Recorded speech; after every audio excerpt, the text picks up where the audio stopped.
Hello friends, welcome back to my channel Right to Information. This is Vishnu Kumar and I am very glad to welcome you all in this video. And thank you so much for the subscription because we have crossed 100 subscriber. It's just a little number but it's okay for me. Now if we talk about the application form directly. Okay, the application form is now available from today. So basically you need to follow certain steps here and definitely I am with you. If you are getting any problem in that form, you can contact me. I will mention the Instagram link. You can message me there. I can help you with that. First, you need to download the information bulletin and read it very thoroughly because it includes many information which you need while filling the form. Okay. तो information bulletin की तरफ जाने से पहले मैं आप लोगों को एक बात क्लियर कर देना चाहता हूँ कि अगर आप इंडस्ट्री में आ रहे हो तो अपना बेस्ट दे के आओ। अगर आप सच में इसमें इंटरेस्टेड हो तो आओ। मैं आपको डिमोटिवेट नहीं कर रहा, लेकिन अगर आपका यहाँ मन लगता है तो आप आओगे तो आपको ज़्यादा मजा आएगा।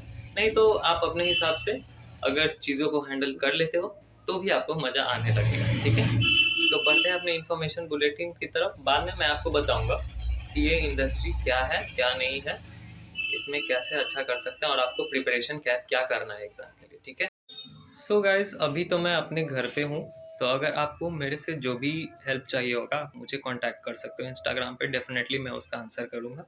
और अगर आपको यूट्यूब पे भी आप कोई आपको कुछ दिक्कत है तो आप आराम से कमेंट करो, आप अपने क्वेश्चंस पूछो, मैं उसको सॉल्व करूँगा। पूरी कोशिश करूँगा मैं आपकी हेल्प करने की, क्योंकि मेरे टाइम पे किसी ने करी नहीं थी तो मैं अवेयर हूँ कैसा होता है, इसलिए मैं I am ready to do this all. Okay, so first thing I need to mention here कि आपको ज़रूरत क्या क्या चीज़ है की है ये फॉर्म भरने के लिए।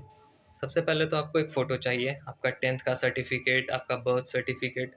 बर्थ सर्टिफिकेट आप बनवा लो तो ही अच्छा है, बाद में आपका काम आएगा जब आप कॉलेज जाओगे। फिर कैटेगरी सर्टिफिकेट आपके पास होनी चाहिए। फिर अगर आप 12th पास हो तो 12th की सर्टिफिकेट। आपके पास रेसिडेंस सर्टिफिकेट भी होना चाहिए और इनकम की भी होनी चाहिए। तो दोस्तों इन्फॉर्मेशन बुलेटिन में सबसे पहला इन्फॉर्मेशन जो है आपका ये कि आपका कौन सा चीज़ के कितने क्वेश्चंस होंगे, और टोटल तो आपके 200 क्वेश्चंस होंगे। ठीक है, अगर फर्दर अगर हम लोग बात करें तो इसमें कुछ काम का चीज़ है नहीं, लेकिन पढ़ोगे तो आपका ही हेल्प हो जाएगा। काफ़ी सारी चीज़ें इसमें हैं लेकिन उतना वैल्यू नहीं है इनकी। आप सीधा इन मेन टॉपिक पे आओ। यहाँ पर जब आप अपना स्क्रीन खोलोगे तो आपको सबसे पहले रजिस्ट्रेशन करना होगा। रजिस्ट्रेशन में क्या होता है कि आपको सबसे पहले अपना उसमें डिटेल्स डालनी होती है कि आप क्या हो और कहाँ रहते हो, यही सब आपको डालना होगा। जैसा ये देखो यहाँ पे लिखा हुआ है पर्सनल डिटेल्स आपको डालना है, फिर प्रेजेंट एड्रेस, फिर परमानेंट एड्रेस। उसके बाद आपको अपना पासवर्ड क्रिएट करना है। पासवर्ड क्रिएट करने का सबसे इजी तरीका है आपका कि आप अपना नाम लिख दो। नाम में सबसे पहले आपका कैपिटल लेटर होना चाहिए आपके नाम का, फिर बाकी सारा नाम जो है स्मॉल लेटर में जाएगा। उसके बाद कोई भी सा भी नंबर डाल दो, 2-3। उसके बाद फिर एक कोई सिंबल डाल दो, जैसे @ ही मैंने डाल लिया। उसके बाद ये कन्फर्मेशन पेज आपका खुलेगा। आपको यहाँ पे आई एग्री का बटन टिक करके सबमिट कर देना है अगर सब सही है तो। फर्दर जब आप आगे बढ़ोगे तो आपको ये सारी इन्फॉर्मेशन भरनी होगी फिर से। अगर भरा हुआ है तो कोई नहीं है, नहीं भरा हुआ है तो आपको फिर से भरनी पड़ेगी। फिर सिक्योरिटी पिन डाल के आपको कंफर्म करना है। फर्दर डिटेल्स आपको यहाँ पे एग्ज़ाम सिटी का देना है कि आप पहले प्रायोरिटी कौन से डिस्ट्रिक्ट में दोगे या फिर कौन से सिटी में आप एग्ज़ाम देना चाहोगे। जहाँ जहाँ भी इसका सेंटर होगा आप पहली प्रायोरिटी, फिर सेकंड, फिर थर्ड है, इस तरह से आप डाल सकते हो। फिर आपको यहाँ पे अपना डिटेल्स भरना है क्वालिफिकेशंस का। अगर 12th पास आउट हो तो ठीक है, नहीं पास आउट हो, अपीयरिंग हो 12th में तो भी चलेगा। और ये तो भाई एलिजिबिलिटी क्राइटेरिया है ही आपका। फर्दर इन्फॉर्मेशन आपको अपना फ़ोटो डालना है। फ़ोटो के लिए आपको मिनिमम साइज़ 10 होना चाहिए और मैक्सिमम 200 होनी चाहिए। मिनिमम साइज़ के लिए मैं आपको एक ट्रिक बताता हूँ। अपना कोई फ़ोटो ले लो कैमरा से, फिर व्हाट्सएप पे किसी पे सेंड कर दो तो वो आपके फ़ोन में सेव रहता ही है। उसके बाद वो फ़ोटो आप यहाँ पे सिंपली अपलोड कर सकते हो।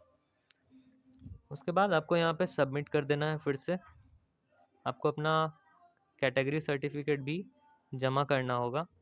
ठीक है, मुझे लगता है आपके पास वो होगा।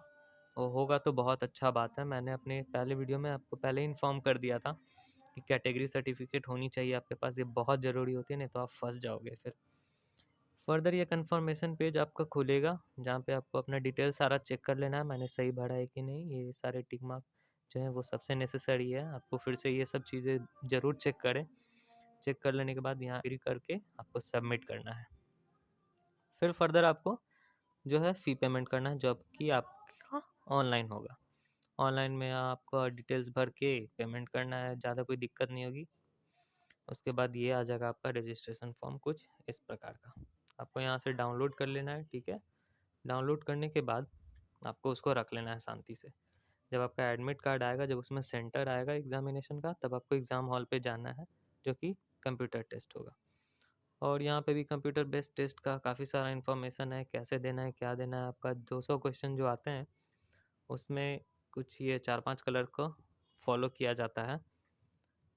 वो भी हो सकता है आपका डिपेंड करे, क्योंकि पहले टाइम पे थोड़ा डिफरेंट था, अभी थोड़ा डिफरेंट हो गया है। तो ये सब उस टाइम भी मैं बताऊंगा जब एग्ज़ाम आने वाला होगा। अभी ऐसे भी बता देता हूँ, जब आप कोई आंसर नहीं करोगे तो वो रेड कलर का हो जाएगा।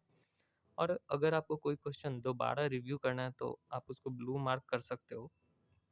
तो फिर आपने किसी चीज़ का आंसर दिया, आपको फिर भी उसमें डाउट है, तो आप ये ब्लू पे ग्रीन कलर का डॉट आ जाएगा, आप उस पर क्लिक करके उसको सबमिट कर सकते हो। बाकी अगर आप देखोगे तो आपको यहाँ पे बहुत सारी चीज़ें समझ आ जाएंगी। अगर फिर भी आपको कोई दिक्कत है तो आप मेरे इंस्टाग्राम पे फॉलो कर सकते हो और वहाँ पे मैसेज कर सकते हो। आप कमेंट सेक्शन में भी पूछ सकते हो, मैं आपका हेल्प करने का पूरा कोशिश करूँगा, ठीक है। तो ज़्यादा कुछ इन्फॉर्मेशन इसमें है नहीं, यह है आपका स्टेट्स का, कहाँ कहाँ पे आपका इन एग्जामिनेशन सेंटर है, आप इस हिसाब से देख लो, सिलेक्ट कर लेना, ठीक है। चलिए आगे बढ़ते हैं। अगर एज की बात की जाए तो आपका एज 25 से ज़्यादा नहीं होनी चाहिए, अगर आप ओबीसी से हो या जनरल से हो तो। आपका जन्म 1997 के पहले नहीं होना चाहिए, जो कि 1997 है। और आप जैसा कि मैंने बताया 25 ईयर्स आपकी एज होनी चाहिए टिल 1/7/2022। ओके। तो अगर अभी फॉर्म आया है तो आपका एग्ज़ाम मई के आसपास हो जाएगा। तो चूंकि अभी हमारा सेमेस्टर एंड होने वाला है, फर्स्ट सेमेस्टर, मैं अभी आईएचएम में ही पढ़ रहा हूँ। तो अभी हमारा फर्स्ट सेमेस्टर एंड होने वाला है, सेकंड स्टार्ट होगा। और जब तक हमारा एंड होगा, आप लोग की एडमिशन स्टार्ट हो जाएगी वहाँ पे, ठीक है। तो एनी हाउ, अगर आपको मेरी हेल्प की ज़रूरत हो, आप मैसेज करो इंस्टाग्राम पे, ठीक है। I will try my best to help you all. तो इस इंडस्ट्री में आपको फ़ायदा तभी है जब आप टॉप 10 कॉलेजेस में जाओ। और टॉप 10 कॉलेजेस में जाने के लिए मैं सिर्फ अभी टॉप 10 कॉलेजेस की बात कर रहा हूँ। अगर सबसे टॉप कॉलेज में जाना है, जो कि आईएचएम पूसा है, तो इसके लिए आपको थोड़ी मेहनत करनी पड़ेगी। क्योंकि अभी तो अगर आप 12th में हो तो आपको थोड़ा पॉसिबल नहीं हो पाएगा, लेकिन अगर आप 12th पास आउट हो तो आप आराम से इसके लिए प्रिपरेशन कर सकते हो। आपके पास एक अरिहंत वाली जो बुक होती है एनसीएचएम की, 2022 अभी चल रहा है तो उसकी बुक आ गई होगी, आप उसको खरीद लो, आप उसको पढ़ना स्टार्ट कर दो। अगर आप 12th पास आउट हो तो आराम से 2 घंटे, 3 घंटे, 4 घंटे दो, कोई दिक्कत नहीं है उस पर। आप एक्स्ट्रा बुक्स भी ले सकते हो जीके के लिए। और मैथमेटिक्स आपका सिंपली उससे हो जाएगा, उसमें सारा चीज़ दिया हुआ है। जीके के लिए अगर आपको कुछ करना है तो आपको न्यूज़पेपर डेली पढ़ना है और एक बुक ले लो जीके की। अगर नहीं समझ में आता है तो कोई बात नहीं, बाकी सारी चीज़ें आपको ईजी होती है। एग्ज़ाम अगर होगा तो उस समय मैं आपको एक वीडियो बना दूंगा, कैसे एग्ज़ाम देना है, फर्स्ट क्या करना है, सेकेंडली क्या करना है। सो जब एग्ज़ाम आएगी तो उस टाइम मैं आपको एक नया वीडियो बना दूंगा कि किस तरह से आपको एग्ज़ाम देना है, आपको कौन कौन से स्टेप्स ध्यान में रखने हैं। और अगर आप अभी 12th में पढ़ रहे हो तो वही अरिहंत की बुक ले लीजिए, आपको वही काफ़ी है। टॉप 10 में आप टॉप 5 कॉलेज में आ जाओगे सिंपली वो पढ़ के। अगर आप दिन में उसको 1.5 घंटा भी दे रहे हो पढ़ने के लिए, बहुत है, काफ़ी आराम से आप निकालोगे। एग्ज़ाम आपका हो जाएगा, मई दिया है, लेकिन अगर ये कोविड वोविड का चक्कर रहता है तो वो आराम से जून तक आपका खींच लेगा, लेकिन अगर नहीं है तो मई तक बहुत टाइम है। हम लोग पहले ये अप्रैल में होता था, लेकिन अब मई जून में हो रहा है, तो आपके लिए थोड़ा टाइम है। आप लोग आराम से प्रिपरेशन कर लोगे, बस 1.5 घंटे 2 घंटे अगर आप दे रहे हो तो आपके लिए बहुत अच्छा है, आप तुरंत निकाल लोगे ये एग्ज़ाम। ज़्यादा मुश्किल नहीं होता है, मेरे को तो लगता है अगर कोई नहीं भी पढ़ के जाएगा तो भी कॉलेजेस टॉप 10 के आराम से निकाल लेगा, ठीक है। जैसा कि मैंने बताया, मैं इस वीडियो में बस इतनी ही बात करने आया था। अगर आपको फर्दर फॉर्म भरने में दिक्कत हो रही हो तो एज आई मैंशनड अर्लियर कि मैं आपकी पूरी हेल्प करूँ। वीडियो देखने के लिए बहुत बहुत धन्यवाद। लेकिन अगर पसंद आए तो ज़रूर लाइक कीजिएगा। Okay, thank you, take care, bye bye, stay safe. और मैं हूँ आपके लिए हेल्प के लिए।